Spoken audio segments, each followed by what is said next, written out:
Well, hello, Bill Molyneux here with Bill's History World with Goober the Traveling Bear, and we're at Fort Loudoun, sort of near Chambersburg, Pennsylvania. This video is exceptional. I ask you, consider watching the whole thing. You'll be amazed. It's 40 minutes long, but it's well worth it, and Fort Loudoun is just an incredible historic site. Well, Goober is ready to go into the museum here at Fort Loudoun. He is very excited about our trip here, and Walt and Derek are with us, and it's a windy day. Let's hope the dead cat over the microphone keeps the wind away. Goober, are you ready to go in? Yes, he says he's ready to go in. Well, Goober the Traveling Bear and I are at Fort Loudoun, and we're with the historian, Mr. Zane. And Mr. Zane, take it away. What are we doing here? We are going to go for an amazing tour of the fort. Please come with me and I'll show you inside. Well, all right. Well, thank you, and let's go. Well, everyone, we have entered the museum. I have it all alone. Zane, our curator, and he is getting ready to give us a tour of the fort. So this is the museum part. They have a great display. The main function of the Fort Loudoun in Pennsylvania, we're near Chambersburg, was supplies. It was a supply base to supply the troops to march to Fort Duquesne, take that fort. After the French-Indian War, it became it stayed a garrison fort, and during the Pontiac Uprising, and I'm focusing in on this movie, The Allegheny Uprising with John Wayne. And there's a little uprising here in the valley with the locals, and they attack the fort. Oh my gosh, it's Goober the Traveling Bear. So what I'm hoping is you will look up this fort. There's 3 Fort Loudons. Fort Loudoun, Pennsylvania. That's the one we're at. Fort Loudoun in Winchester, Virginia, and Fort Loudoun in Tennessee. Now, the Black Boys Rebellion of 1765, that's what this movie is based on. And primarily, the issue was people selling muskets and powder to the Native Americans. So there were some issues. We're not going to do a gigantic history story. We're just going to show you the Fort Museum in this brief video. Here we have a jar of leeches, and we all know that Goober doesn't like leeches. Different medical equipment used. Biting strap for pain, the amputation saw, curved amputation knife. All right. And of course, the many medicines used at the time. Let's go visit the next room. All right, well, we're in the next room, and we have a spinning wheel, farming implements, a butter churn. And Zane, our historian, is just wonderful. Well,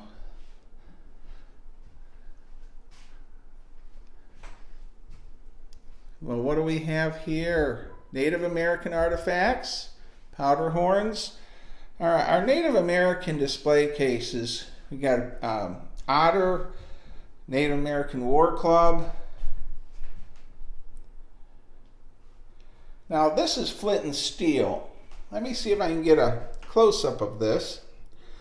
This is a very important piece of frontier history. You take the piece of flint and you rub it against a piece of steel, starts embers in the cloth material that's beneath it, and that's how you start a fire. Here we have a diorama of a Native American lodge, and they actually have a picture of one.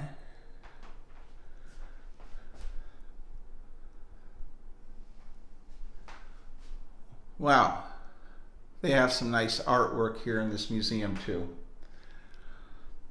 All right, let's We're going to talk to Zane, our historian, for a little bit, and then we're going to go to the fort.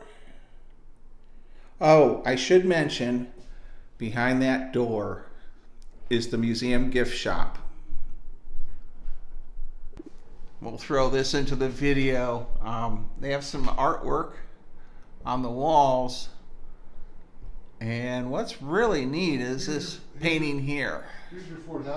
Oh my gosh. The gift shop here at Fort Loudoun is incredible. They have books, and I mean a lot of books. They have books for your young readers, and they have, this is an incredible gift shop for such a small fort. Whoever's running the gift shop is doing a fantastic job. They have cups and soap, and it's quite amazing. And Zane here and Walt, oh my gosh, they have bears too. Goober will be very happy, and you just gotta laugh, Zane. I know you're a historian, and first time you met me, but we throw a little fun into our history videos. Love it. Only $14. $14, Walt says. Yeah. Now, I'm also noticing, Zane, you carry T-shirts here. We carry a ton of T-shirts. We have ones of our. Which one is your favorite? This one, it got that vintage look to it. There's another one up there I really like with the soldier. The Fort Loudoun one is very fun right there because this is exactly where the fort is on the state of Pennsylvania. Yeah, in the state of Pennsylvania. Very good. Yeah. Also, check out our hoodies. And you got hoodies too. Everyone oh my goodness! Everyone needs a hoodie, especially in Pennsylvania. And I see you're carrying some coonskin caps. Yeah, for the little ones. And then we have some of my work here. Just some S-hooks. Oh, that's right, because you're going to be talking to us about how the blacksmith works later. Right. So it's kind of a mix between a tour shop and a reenactor supply. We have canteens. Can I ask you, what is that over there in the corner? It looks like a board game to me here. It is. It is. Oh my goodness. Yeah. It's Bloody Mohawk by Bill Molyneux, and it has two reenactors, Tom Hinkleman and Snapping Turtle. And Tom, he's here a lot. He was here in May. Okay, excellent. So I guess we're going to get packed up and we're going to go over and visit the fort next. Come on. All right. Well, I'm waiting for Zane, and he's going to take me to Fort Loudoun. And there he is. Zane, can you give me my tour of the fort? Let's go. It's going to be really fun. All right.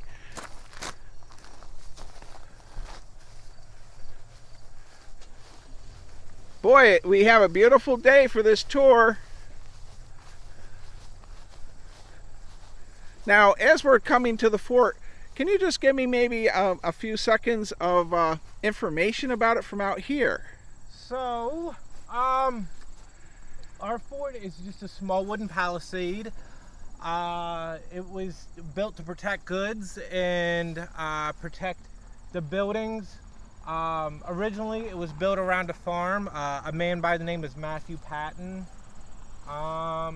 Well, Zane, as we're walking up to Fort Loudoun, it doesn't look as big as many of my forts, like Fort Niagara, Fort Ligonier. Any reason why it's sort of small? Well, first of all, this is a true frontier fort. This is the wilderness. There isn't much here but a few settlements. And they were actually pushed back because of the Native Americans. So speaking of the pushback from the Native Americans, the reason why the fort was built was in defense against the Native American raids and plundering, if you will. It is very small. It was just designed to protect goods going up over to the frontier, up to places like Fort Duquesne, Fort Littleton, Fort Bedford. All right, so thank you. Yeah. Well, we're getting ready to walk up to the fort, and what I noticed is they have some bastions here. The gate is closed, but you know what? Zane is with us, and he's going to open up, and it looks like there's a swivel gun. Come on, everybody, let's follow Zane, and he's going to give us our tour. This is so neat to have a private tour from the historian that's in charge of the grounds here. So I see we have a guardhouse. It's a little shed type thing, same as at Fort Ligonier. All right, Zane, we're ready for you. Open up the big gate. Boy, that's a big bar. I will admit my dad helped me. He was a striker for this when I forged this out. It was a lot of work. And Zane is the blacksmith here at the fort, and he's made many of the different metal items here. Well, so, Zane, can you tell me about this bastion? Our bastions are a bit odd. They actually hang out on the outside of the fort, which is not very tactical, if you will, because somebody can come up and cut down the supports. It's been noted in the 18th century that our fort was kind of junky. It wasn't a very good fort. But in the modern times, we have a lot of people hang out. We have a swivel gun that's shot off there. It's very fun. Now, can we walk up there? Is that legal? Yeah, for sure. We actually have a better one for the video tourists. Yeah, okay. Yeah. With actual stairs instead of trying to all right. pick yourself up. We'll go to that one later then. Yeah. What's next coming in line here? This is our pride and joy is our barracks. So I'm going to take you through a tour of both the 18th century and at this time it is 2023. So we have our barracks here. Note these wonderful hinges. So Zane, are you going to take me in this barracks? Of course. And we can note these beautiful latches. Now, who made these latches? I did. And these are actually made out of true wrought iron. They are not steel. They are based on a photo from one of our historians brought to me from a house from 1790. They're just a play on the Suffolk's latch, and sometimes it gets stuck because of there we are, just because of the way the doors build, it sinks and expands with wow. Yes. This room is incredible. I've never been in here. I guess let's start right to left. I see a staircase over here, Zane. So the big thing about this fort was it was a lot of storage. It was designed to protect goods. We have loft space up there in 2023. It's just another space for reenactors and living historians to come stay. Our barracks hold about 20 people in the actual bunks. I think we can house about 30 people in here without a whole lot of trouble. And then I guess you have the table here for your meals. And we have a lot of wonderful people come in and cook in our fireplaces. Yes, let's take a look at that fireplace. Yeah. Zane, can you tell me about the fireplace? So in the 18th century, we didn't have stoves or microwaves, and we had to cook right here in a fireplace like this. So I have been told, and I'm not sure how true it is, but in the late 1800s when people were farming the fields out here, long after the fort was gone, they actually could see the foundations for the chimneys. So we kind of know that they were here. So in the 2023 and the 21st century, we have a lot of amazing young women come in and cook, and of course, everybody cooks in here. I've had a lot of great foods. Our metal work is a bit reclaimed. I didn't make the Andean irons or the crane, but I did make the barrels for the hinges. I made this one. This is a Jim Hoffman. The racks are mine. Now, I guess I have one question for you, Zane. Mm-hmm. What's this big metal plate in the back? What's that for? In Franklin County, there was the Franklin County was a big iron producer way back in the day, and it's just heat retention. So that's all it's for, is to help. Yeah. Fireplaces are horribly inefficient. All right. Well, Walt. I got Walt with me. Walt, do you have any questions for Zane on this barracks? Sure. When the fort itself was reconstructed, how long ago was that? About 4 years ago. So all your pickets and the bastions and everything's only about 4 years old? Our ours is, so we are a second historic society. It was recreated back in about 1990, 1989. And then there was a first historic society. It was very rendezvous, Buck Skinner. I don't think they were really into historical accuracy, but if we're familiar with rendezvous people, it's anything pre-1840. And then it went derelict early 2000s. Nobody was really hanging out. It was abandoned. And then about 4 or 5 years ago, the new historic society took it over.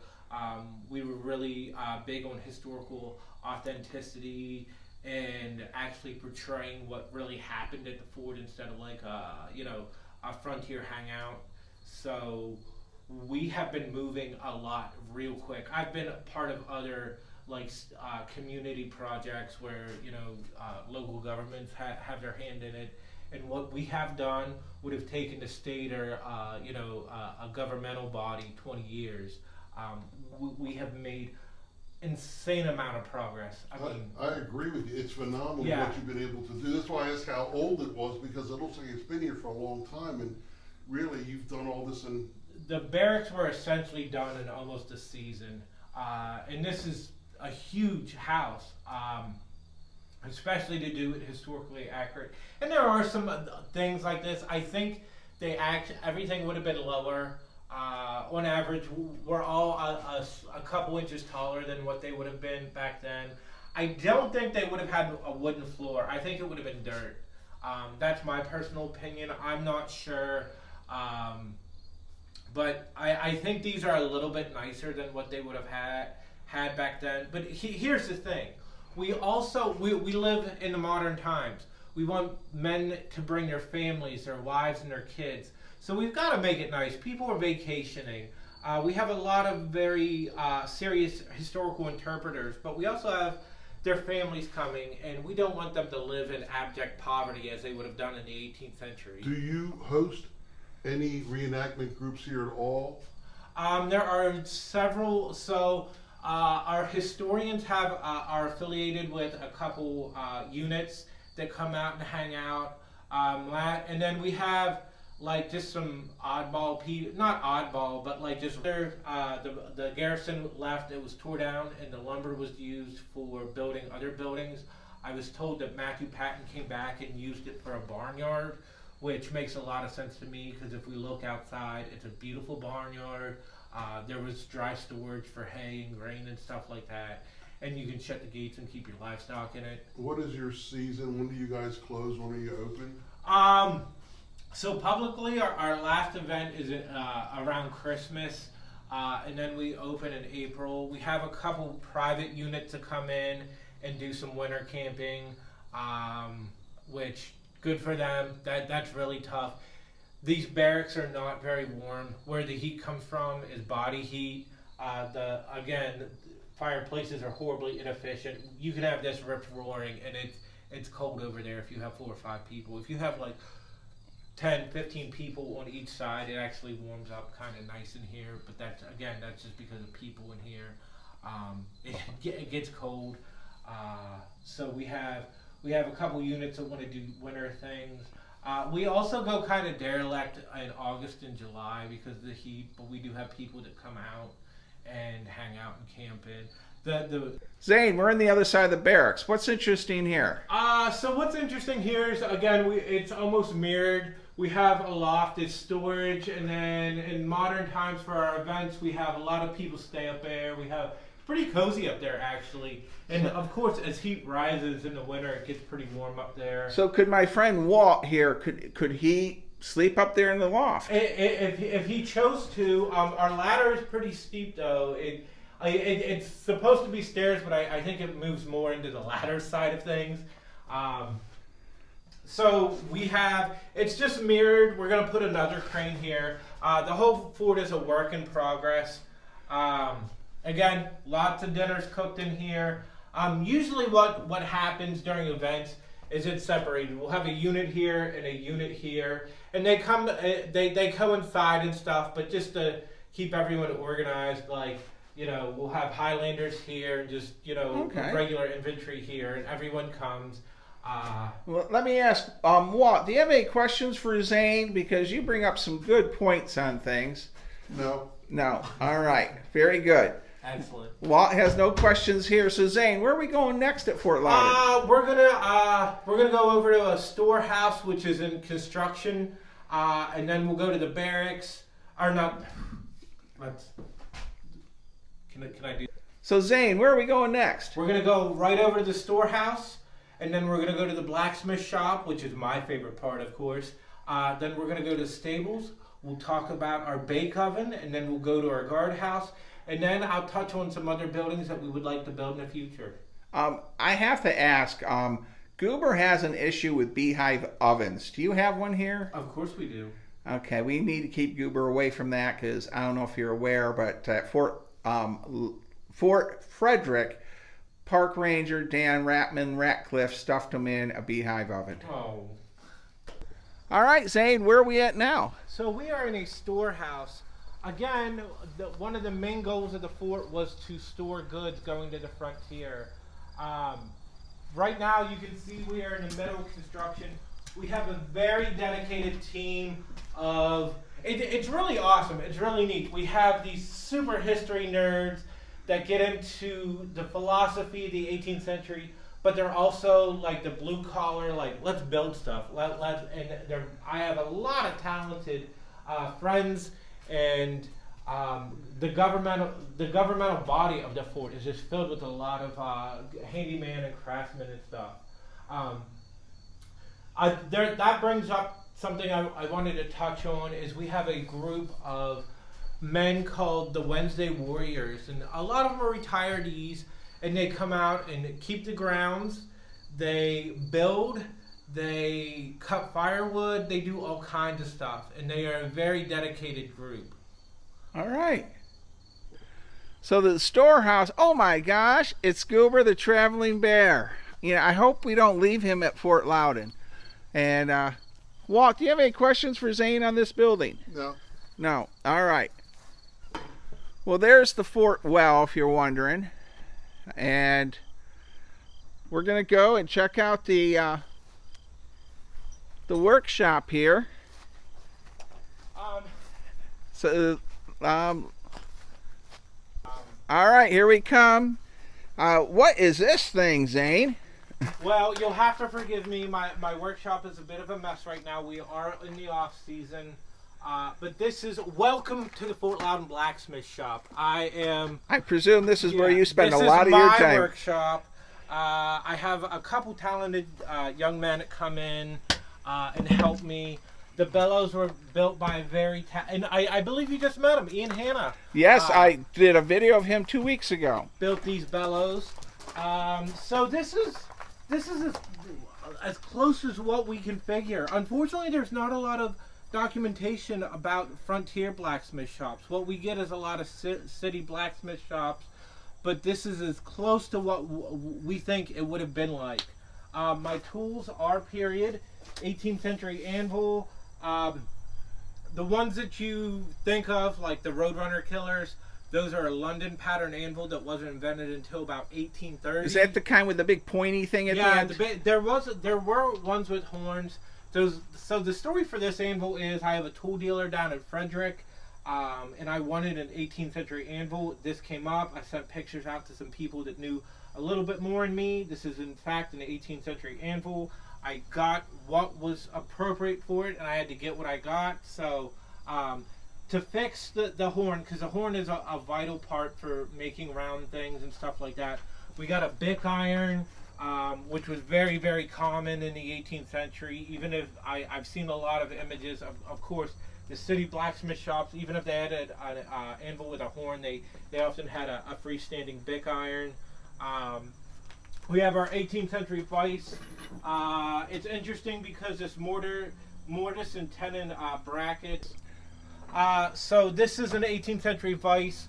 The mounting bracket, the mortise and tenon mounting bracket, is from my understanding pre-1800. So this is period appropriate.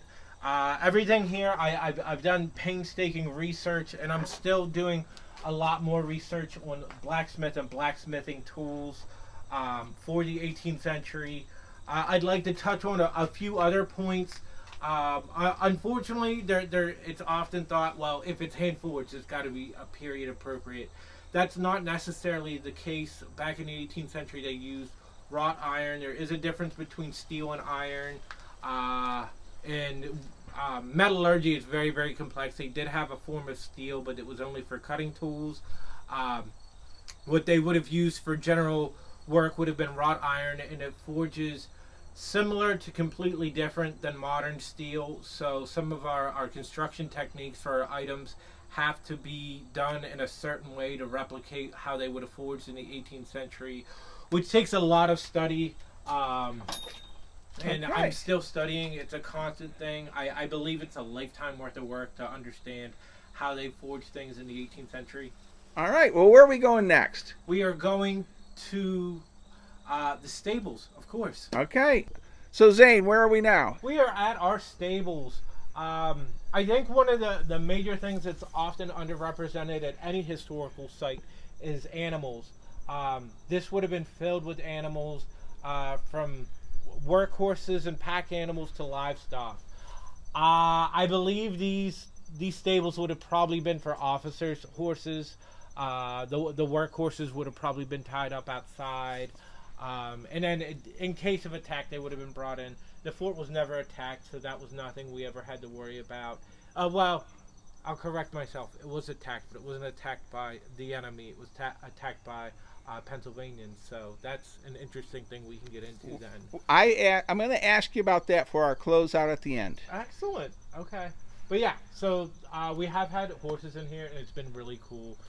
When you're sitting there working in your workshop, and there's horses in here, and everyone's it really puts you in the mood, in the spirit, if you will. All right. Where are we going to next? We'll go to our bake oven. Well, Zane, where are we at now? We're at the bake oven, and in the 18th century, without our modern refrigeration and stuff, things had to come out in dry goods. So flour was brought out, cornmeal was brought out, and things were baked on site. In fact, the British Army would hire artificer bakers to come out and cook for the soldiers. And even the soldiers were issued dry flour instead of biscuits and stuff for their rations. Our bake oven is, as many are, just a beehive shape. Ours has a inside. Oh my gosh, it's Goober the Traveling Bear. Continue, Zane. So inside we actually have a heat resistant core, because if we didn't do this, it would need to be built almost every season, and as you can see, we're going to have to redo it here again.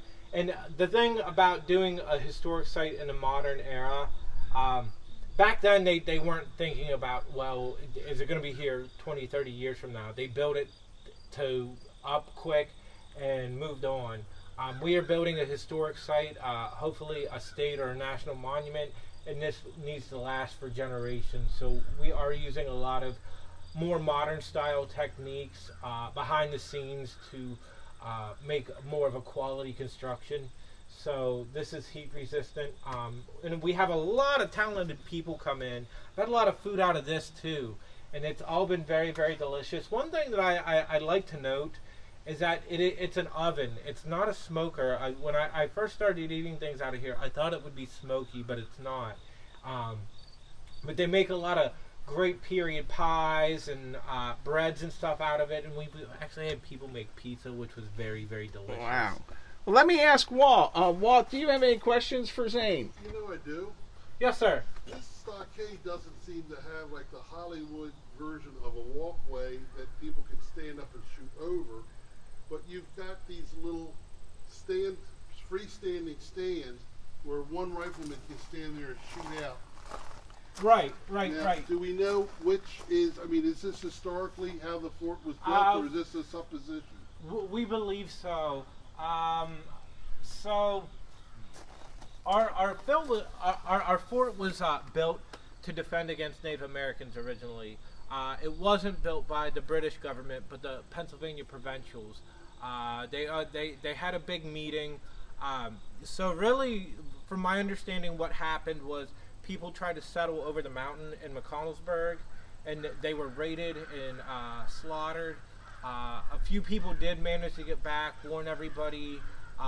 The towns around here got together and said, hey, we need to build something in defense. So they came together and built the fort.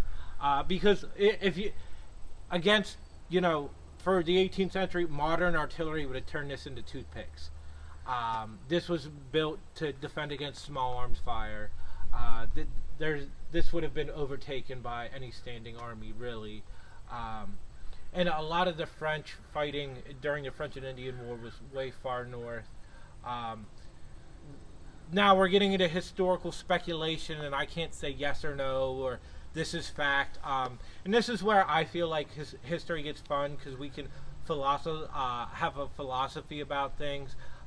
Did they plan for the French? I don't know. I have no idea. This is a discussion that in our barracks we have a little bit of libations, and we have people way smarter than I am talk about it. And of course, when war happens like that, there's always a possibility. One can almost speculate Murphy's Law, always plan for the worst. So did it cross people's minds back then? Possibly, but this is pretty far away. To Fort Ticonderoga, that's where a lot of fighting, and up in Canada and New York and stuff. This is way far away. And we also got to think our modern idea of travel. People walked here. But on the other hand, with the old thinking of travel, they just up and walked. They up and traveled. Carlisle is an hour away by car, but we read, we're going to Carlisle, we're going to Carlisle, we're going to Fort Loudon, they just up and did it. There was no this is too far. They just up and did it. So did they think, would an army march down here? Maybe, possibly, but it was, to simplify anything, it was just made for small arms and Native American attacks. Well, thank you. Rambled, sorry. That's great. Yeah, no. So Zane, this is the bastion. Can we come up here? This one is made for the public to come up, so follow me. All right, Walt, you coming up? Do I have to? You're my helper today. Walt, by the way, is carrying Goober the traveling bear for me. So Zane, wow, it is beautiful up here. What's this? You got a cannon up here. This is a swivel gun. This is just almost a small arms. It's a little. We have an issue with spotted lanternflies, as everybody does around here. So this is a wooden one. We do have real ones that we do bring up here and shoot off. So it's just a small. It's not like a shoulder arm, but it's not a big artillery piece. It would probably have shot comfortably over into the woods over there. One can speculate it would almost be a scare tactic. Because again, the fort was built with the Native Americans in mind, and their combat techniques. They didn't do the formations, so I mean, we're not shooting ball shots. Well, it does seem like it has a good field of fire up here. And Walt, do you have any questions for Zane up here? Sure. Why is the fort built down and not up on the top of the hill there? Well, that is an excellent question. There was a farm here to begin with. A young man. Oh, there's. Okay, sorry. Okay. Can you just ask the question? Sure. Hey, Zane. So why did they build the fort down here in the hollow rather than being way up on top of the ridge there? Well, that's an excellent question. And one, if anyone knows anything about military and being tactical, you would build it on the high ground, of course. But there was a farm already here. And we'll get into the buildings that we want here. There was a cabin they would have used for officers' quarters. There was a well for drinking water, and we are in proximity of the Conacajig Back Creek, which would have gave us more supply water. And anyone knows, building any sort of community or civilization, you need to be close to water. So. Okay. Well, thank you, Zane. Well, Walt, do you have any other questions for Zane? Yeah, Zane, about how many troops could this fort hold, or how many did it hold during the French and Indian War? Well, that is a very tough and complex question. We can safely say between 25 and 1,500. There were soldiers moving in and out all the time. For further reading, we can look at Forbes papers, Henry Bouquet's papers. We do have names. We have, and fun. I don't mean to get into another thing, but when they found some artifacts, they found a gin bottle and it had somebody's name etched in it, and they did their research and they did find the owner of the gin bottle. So that's very neat. But between 12 and 15, 25 and 1,500 people. It all varied from periods of time and stuff. Okay. So yeah. All right. And anything else before we go to the next room? Nope. All right. Zane, where are we going to next? I believe we're going to show you the guardhouse and what's going on in there. All right. Let's head out. Zane, where are we going next? We're going to go into the guardhouse here.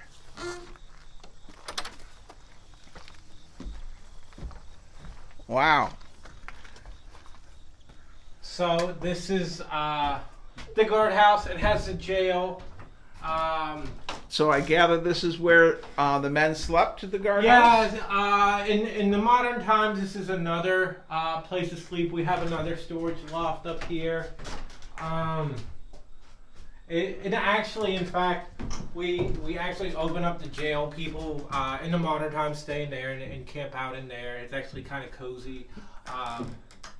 And in the 18th century, being out here on the frontier, I haven't heard of anybody being jailed for any length of time. From my understanding, it was a drunk tank.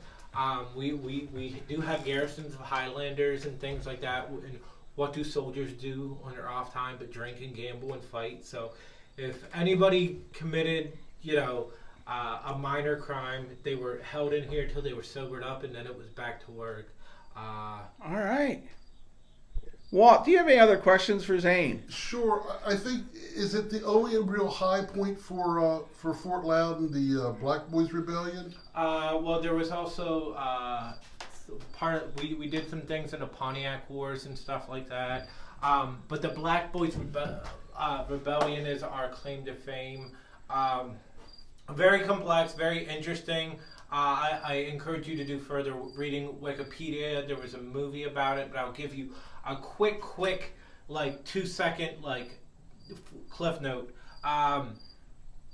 British government's trading with the Native Americans. The Native Americans are hostile. The local community doesn't like it. They start attacking the trade wagons and stuff like that. The British Army doesn't like that. Altercation, takes some of their stuff, brings it here to the fort. They also captured a couple men.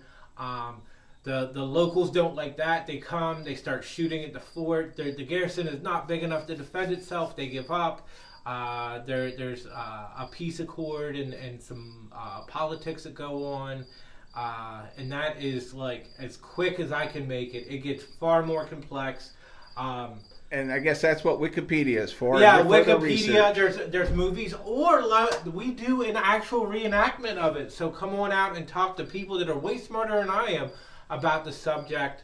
But it's very interesting. Some people, if you talk to the right people, they say that's one of the first stirrings of the American Revolution. Some people say, yeah. Sorry. So some people say that's for some of the first stirrings of the American Revolution. I've also heard that not necessarily, because there was other acts of rebellion since the 1600s. From New York to South Carolina, people have always kind of rejected the British Crown. So you be the deciding factor. So, All right. Well, yeah. thank you. Um, So Zane, I want to say thank you for the tour, putting up with Goober, the traveling bear, and all his antics, and welcoming my friends Walt and Derek. Can you close out my video here at Fort Loudoun? I'd like to say thank you, Bill, for coming out and filming this video, and I encourage everyone to come out to all of our events. We have our timeline, which is a across the centuries event, everything from Rome to Vietnam. We have our 18th century market fair filled with all of the local artisans, some of the best from the East Coast, including yours truly. And you're the blacksmith. Yeah, I'm not the best on the East Coast, but I do have work here. And then we have our Allegheny Uprising.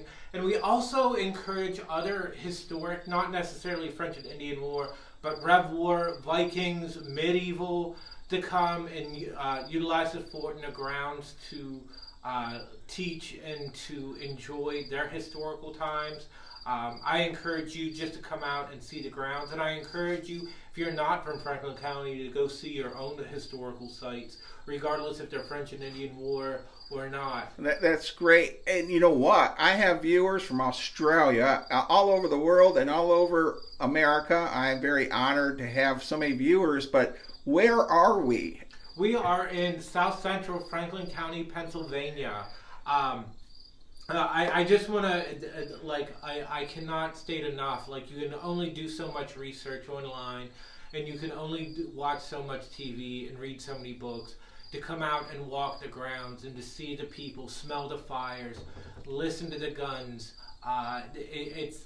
it takes your understanding to a whole new level. There's a reason why that we're still doing this. And we're close to what? Chambersburg, Pennsylvania? We are close to Chambersburg, Pennsylvania. We're 30 minutes to an hour from Gettysburg, which, if you're not familiar with Gettysburg, open a book. Come on now. All right. Thank you very much. You're awesome. All right. Well, and I close all my videos out with stay safe, be kind, and be courteous to everyone you meet. And thank you, Zane, for everything you did for us today. Stay curious. Well, one of the amazing things about Fort Loudoun is it's out in the country. And here's a few views of the mountains around Fort Loudoun. And, you know, it's 2023.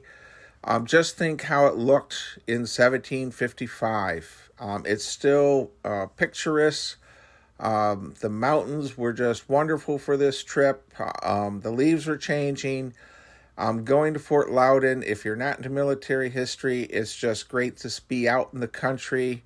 And really impressive of our tour with Zane. He was phenomenal. And here I am with my Goober the Traveling Bear, Scoots Barbecue, and VA Travels. Stay safe, everyone. Be kind and be courteous, and thank you for watching.